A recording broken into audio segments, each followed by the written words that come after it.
A handwritten cardboard sign. That is what changed everything. Not a lawsuit, not a call to the media, not a viral social media post. A piece of cardboard with a marker taped to the window of a small Polish restaurant in Detroit, written by a woman who had run out of every other option she had. And somehow, that sign ended up in front of the eyes of one of the most powerful directors in Hollywood. And he did something that nobody, not the film studio, not the city permit office, not the 80-person crew blocking the street, saw coming. This is the story of what happened when a 3-day filming schedule collided with 23 years of someone's life, and why the outcome of that collision became one of the most quietly extraordinary things Clint Eastwood has ever done. Not on screen, in real life. To understand what happened here, you need to understand the Detroit that existed in October of 2008, because context is everything. The financial crisis that year did not hit every American city the same way. Some cities felt it. Detroit lived inside it. The auto industry, the heartbeat of the entire region, was collapsing in real time. General Motors and Chrysler were weeks away from the kind of financial freefall that would eventually require a federal bailout, measured in tens of billions of dollars. Auto workers who had built their entire lives around those jobs were being handed pink slips by the thousands. People who had worked the same line for 25 years were suddenly wondering how they were going to make rent. The neighborhood where Grand Torino was filming was not a wealthy neighborhood on a good day. In October 2008, it was a working-class community absorbing gut punch after gut punch. Businesses on the main commercial streets were closing. 3 restaurants on one block had already shuttered that year alone. The people who remained were not there because things were going well. They were there because it was home, because their roots ran deep, because they had survived hard times before, and they planned to survive these too. Into this neighborhood, a Hollywood film production arrived. On paper, it was good news. Grand Torino, directed by and starring Clint Eastwood, was a big film with a serious budget. Productions like this bring money into local economies. They hire local crew, they use local businesses, they generate activity. The residents of that neighborhood, Maria Kowalski included, she had every reason to feel optimistic when the film trucks first appeared. Maria ran a restaurant called Maria's Kitchen. She had opened it in 1985, 23 years before this story takes place, with money she had borrowed from her parents. She was a second-generation Polish-American, and the restaurant reflected exactly who she was. Traditional Polish food alongside American comfort food. Pierogis, kielbasa, meatloaf, mashed potatoes. The kind of food that does not try to impress anyone because it does not need to. The restaurant had 20 tables. Maria did most of the cooking herself, with help from her daughter Anna and 1 part-time cook. It was not a glamorous operation, but it paid the bills, supported her family, and served as something even more important than a profitable business. It was a neighborhood anchor. Regulars came in multiple times a week. Birthdays were celebrated there. After funerals, the community gathered at Maria's because her food was affordable, her portions were generous, and her presence was warm.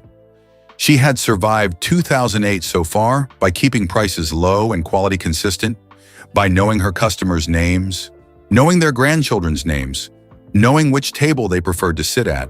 Her clientele was largely elderly neighbors who could not cook for themselves every night, laid off and retired auto workers who needed somewhere social to eat, and young families who counted on the restaurant's parking lot because most of her customers could not walk long distances. That parking lot was small, 10 spaces right at the door. For Maria's business model, those 10 spaces were not a convenience. They were a lifeline. When the Grand Torino location team approached Maria about filming exterior street scenes near her restaurant, she was cooperative. She agreed. She was proud even that her neighborhood was being chosen as an authentic backdrop for a serious film. What Maria did not fully understand was the footprint of a major film production. Agreeing to let a crew film on your street does not mean a truck or two and some camera equipment. It means production vehicles, equipment staging trucks, generator trucks running constantly to power lights and gear, crew vehicles, and the controlled perimeter that all of that equipment requires. When the city issues permits for filming, the permitted zone swallows entire blocks whole. On the first morning, Maria arrived at 5 in the morning to begin her breakfast prep. Every single one of her 10 parking spaces was occupied, not by customers, by production trucks. She found the crew supervisor and explained the situation. "Those are customer parking spaces. My restaurant opens at 6. People need to park here." The supervisor told her the production had permits from the city. The lot was in the permitted zone. They needed it for equipment staging. Through Wednesday. 3 days, Maria pressed. She explained that her customers were largely elderly and could not walk from several blocks away. She explained that blocking that lot meant blocking her business entirely. She was not rude about it. She was desperate, and she let that desperation show. The supervisor told her he had 80 crew members and a tight shooting schedule. His responsibility was to the production. Maria ran the math in her head right there. Her typical daily revenue was around $1,500. 3 days of no parking meant 3 days of no customers, which meant $4,500 in lost income. Her monthly rent was $2,800, plus utilities, plus food costs, plus payroll for Anna and the part-time cook. She was already operating on margins thin enough that one bad month could tip everything into crisis. A $4,500 hole was not a setback. It was potentially the end. She asked the supervisor to move just a few trucks. "Leave 4 or 5 spaces?" He refused. She asked if there was any time during the day when the spaces might be free. He said no. She told him this could ruin her.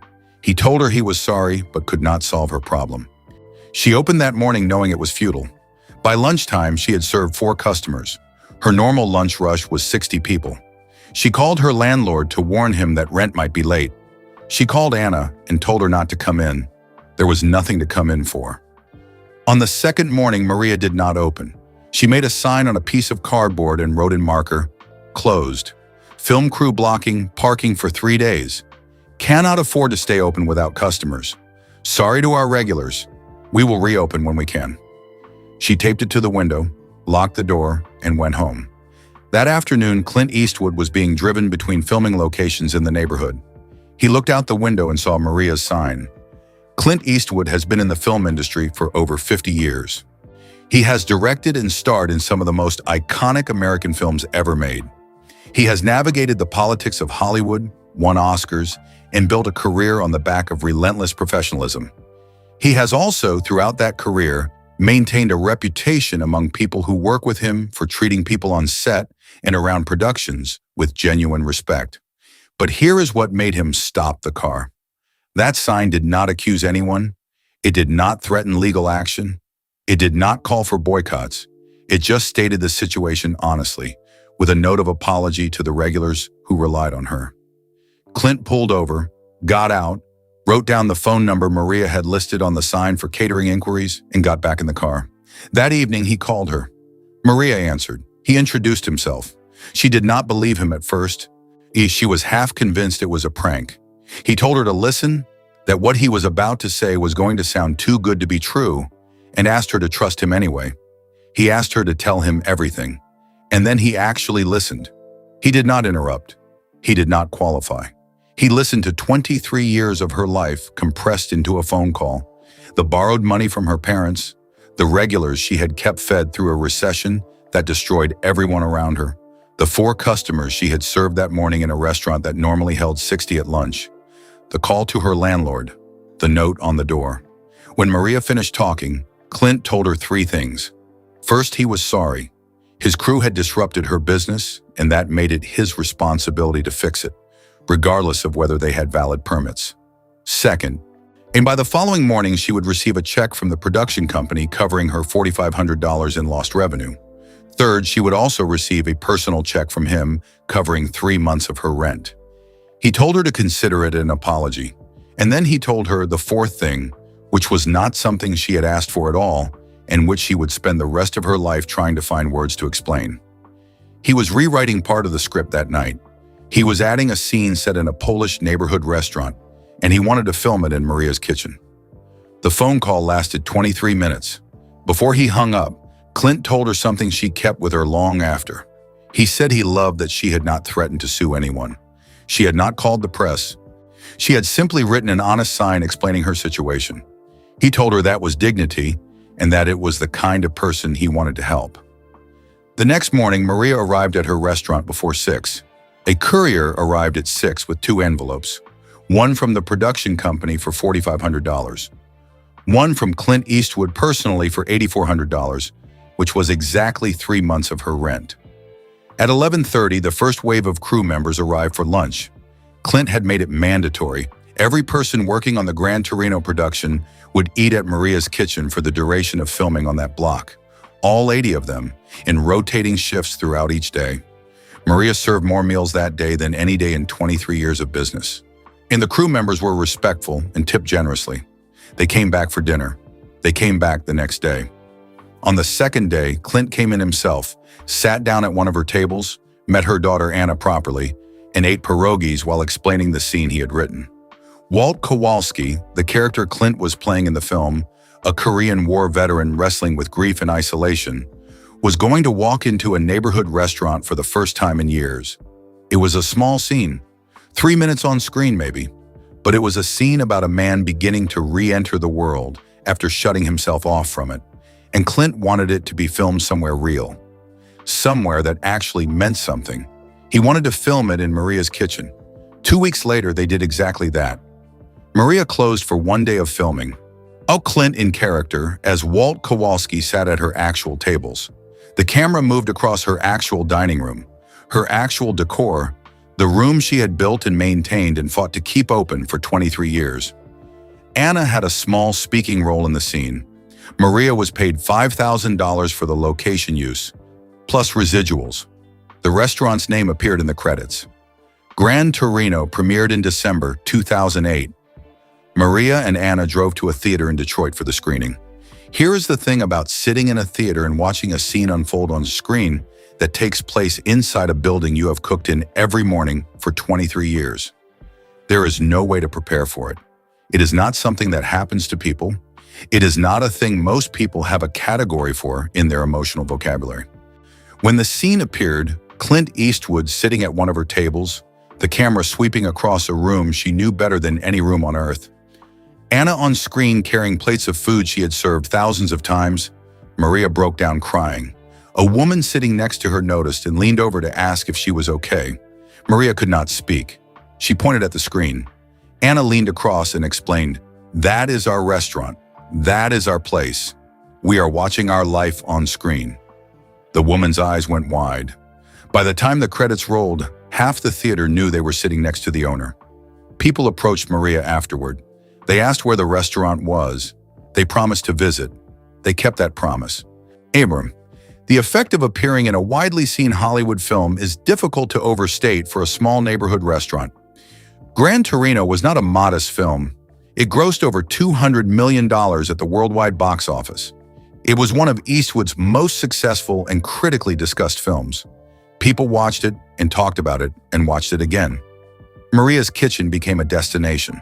Film fans drove to Detroit specifically to eat at the restaurant from Grand Torino. People who had never been to that neighborhood before, who had no personal connection to the Polish-American community of that block, showed up because they wanted to sit where Walt Kowalski had sat. They wanted to eat the food Anna had served on screen. Maria had to hire 2 additional staff members to handle the volume. Within the year following the film's release, her revenue had increased by 40%. That number is not a rounding error in the restaurant business. It is the difference between surviving and thriving. But the most significant thing Maria did with that financial stability was something that cannot be measured in revenue percentages. She bought the building. For 23 years, she had rented that corner. She had paid someone else for the right to be there, been subject to whatever the market and her landlord decided the space was worth. The insecurity of that arrangement had always been part of the background noise of running the business. The financial position she reached after Grand Torino allowed her to eliminate that uncertainty entirely. She owned Maria's kitchen now. Whatever came next, she could not be displaced by a rent increase or a lease that did not get renewed. In her office at the restaurant, Maria kept 3 things framed on the wall. The first was Clint's personal check, uncashed. She never deposited it. The second was a photograph from the premiere. The third was a production still from Grand Torino showing her restaurant on screen. Next to those 3 frames was a handwritten note that Clint had sent after filming wrapped. It said, in part, that her restaurant represented the kind of authentic community space that makes neighborhoods work, and that he was honored it was now part of the film. When reporters asked Maria over the years about Clint Eastwood, she always found her way back to the same observation. He did not have to do any of it. The production had city permits. They were legally in the right to use that parking lot. He had no obligation to call her, to compensate her, to rewrite his script, to make his crew eat at her restaurant, to include her in the credits, to send her a personal note after filming was over. He chose all of it. He saw a cardboard sign on a restaurant window and chose to understand what it meant. He chose to see the human cost underneath the legal permission, and then he chose, at every step, to make it right in a way that went far beyond what making it right required. The reason this story circulates the way it does, the reason people share it and come back to it, is not simply because Clint Eastwood is famous and Maria Kowalski is sympathetic. There are plenty of stories that have those ingredients and disappear completely. This story sticks because of its specific architecture. Every element of it is the opposite of what we have come to expect. Maria did not threaten anyone. She wrote a polite sign and apologized to her regulars. In a culture that treats aggressive self-advocacy as a survival skill, her response was almost startling in its plainness. She just told the truth about her situation and stepped back. Clint did not respond to a lawsuit, a news crew, or public pressure. No one was holding him accountable. He saw a handwritten sign from a moving car and decided that was enough. The production had permits. This is the part that the supervisor kept repeating, and he was not wrong. The city had approved the filming location. Maria had no legal leverage. The normal resolution to this story, in the vast majority of cases, is that a small business absorbs the loss, pays the late rent, and quietly wonders if it will make it through the month. What changed was that one person with power chose not to hide behind the permission he had been given. There is a version of this story where Clint Eastwood drives past that sign and does not stop. Where the production wraps on Wednesday, the trucks leave, and Maria reopens to whatever customer base she can rebuild from a 3-day closure during an already catastrophic economic moment for Detroit. Maybe she survives, maybe she does not. Instead, he stopped the car. Grand Torino is a film about a man learning to stop hiding behind the walls he has built. Walt Kowalski spends the film confronting the ways his pride, his grief, his prejudice, and his isolation have cost him and the people around him. He learns, slowly and painfully, to see his neighbors as people rather than as threats. He learns that extending yourself towards someone else, putting yourself at genuine risk for another person's sake, is the only thing that actually matters in the end. Clint Eastwood chose to film that story in a real neighborhood, with real community spaces, because he understood that authenticity was the whole point. You cannot make a film about the redemptive power of genuine human connection and then film it in a studio set built to approximate one. And when his production accidentally threatened a real community space, run by a real woman who had spent 23 years building something that actually mattered to actual people, he did not look the other way. He took what was happening in the world around his film and wove it into the film itself. The restaurant where Walt Kowalski sits down after years of isolation is the same restaurant that was almost destroyed by the production that filmed it. That is not an accident. That is someone who understood what his own film was about. Years after Grand Torino, Maria still ran the restaurant, still cooked most of the food herself, still knew her regulars by name, knew their grandchildren's names, knew which table they preferred. Some of those regulars were new. Some of them had driven to Detroit specifically because of a movie, sat down at a table in her restaurant, and then come back because the pierogies were worth coming back for, and because Maria herself was the kind of person you wanted to be around. On the wall of her office, that uncashed check remained in its frame. She was asked once why she never deposited it. She said she did not need the money anymore, and that some things are worth more as a reminder than as a transaction. If this story moved you, hit the like button and subscribe so you never miss one of these. Share it with someone who runs a small business or someone who has ever felt like a big machine was rolling right over something they built with their own hands. And leave a comment below. Has anyone ever showed up for you when they had absolutely no reason to? Those stories matter. Tell us yours.